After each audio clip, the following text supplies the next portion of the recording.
Ազգային ժողովի քաղաքացիական պայմանագիր խմբակցության պատգամավորներ Արուսյակ Ջուլակյանի եւ Ալխազ Ղազարյանի ընտրական օրենսգրքում փոփոխություններ կատարելու մասին օրինագիծը, որով առաջարկվում էր դաշինքների վրա անձնանուններ կիրառելու արգելք սահմանել, ընդդիմադիր ուժերի բուռն քննադատությանն արժանացավ։ Առաջինն արձագանքեց Սամվել Կարապետյանի նորաստեղծ Ուժեղ Հայաստան կուսակցությունը, որն իր կողմնակիցներին հորդորեց շտապ հավաք կազմակերպել Ազգային ժողովի դարպասների դիմաց։ Քաղաքացիական պայմանագիր կուսակցության պատգամավոր Վահագն Ալեքսանյանի խոսքով օրինագծի ընդունումը ել ավելի թափանցիկ կդարձնի ընտրական գործընթացները։ Ըստ նրա, փոփոխության հիմքում Հայաստանի Հանրապետության ընտրական օրենսգրքի համամասնական դրույթներն են, այլ արծև, որ որոշ ընդդիմադիրներ փորձում են այն ներկայացնել որպես իրենց դեմ իրականացվող քայլ։ Համաձայն եմ ձեր հետ, որ դրանք նույնաբովանդակ ուժեր են, Ուժեղ Քյաբաբ Ստյոպի հետը եւ այդ ձեր նշած դաշինքը, համաձայն եմ, որ մեծ հաշվով բովանդակությունը նույնն է, գաղափարախոսությունը նույնն է, ու առանձնապես մեծ տարբերություն չկա։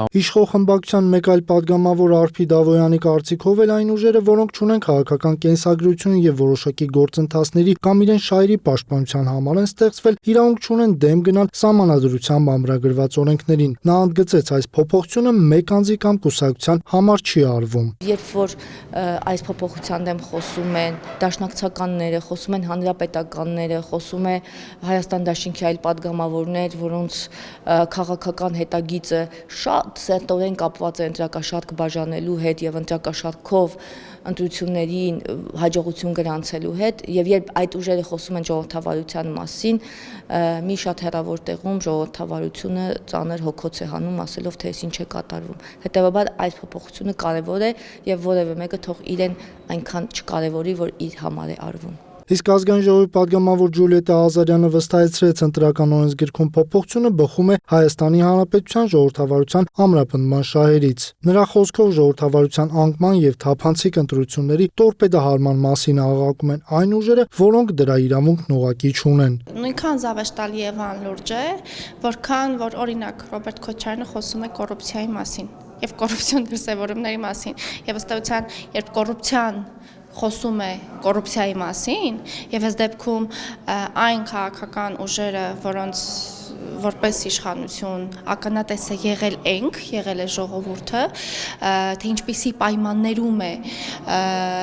ապրել Հայաստանի Հանրապետության քաղաքացին, այս մարդիկ խոսում են ժողովրդավարությունից։ Ջուլիետտա Ազարյանն անդրադարձ կատարեց նաև Սամվել Կարապետյանի Facebook-յան էջում առավոտյան հրապարակված հայտարարությանը, որտեղ վերջինս Հայաստանի իշխանություններին մեղադրում էր բարեկամ Ռուսաստանի հետ հարաբերությունների վատթարացման համար եւ նշում, որ իրենց իշխանության գալու դեպքում շահագրգիռ բոլոր կողմերի հետ հարաբերություններ են կառուցելու նույն հարթության վրա։ Ազնիվ լինելու դեպքում երևի թե տեքստը պիտի ունենար հետևյալ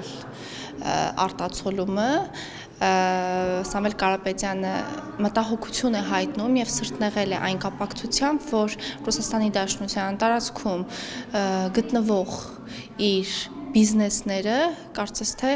այդ երկխոսության արդյունքում կտուժեն։ Պատգամավոր Արփի Դավոյանը նույնպես խոսեց Սամվել Կարապետյանի կողմից իշխանության հասցեին հնչեցրած քննադատությունների, մասնավորապես պատերազմի դաշտում ձախողելու վերաբերյալ։ Կոչ եմ անում, որ Սամվել Կարապետյանը իր հաջորդ ուղերձը հղելուց առաջ, երբ խոսում է պատերազմի մասին եւ հարաբերությունների մասին միջազգային, մի փոքրիկ ուղերձ հղի եւ պատմի հանրությանը եւ մեզ թե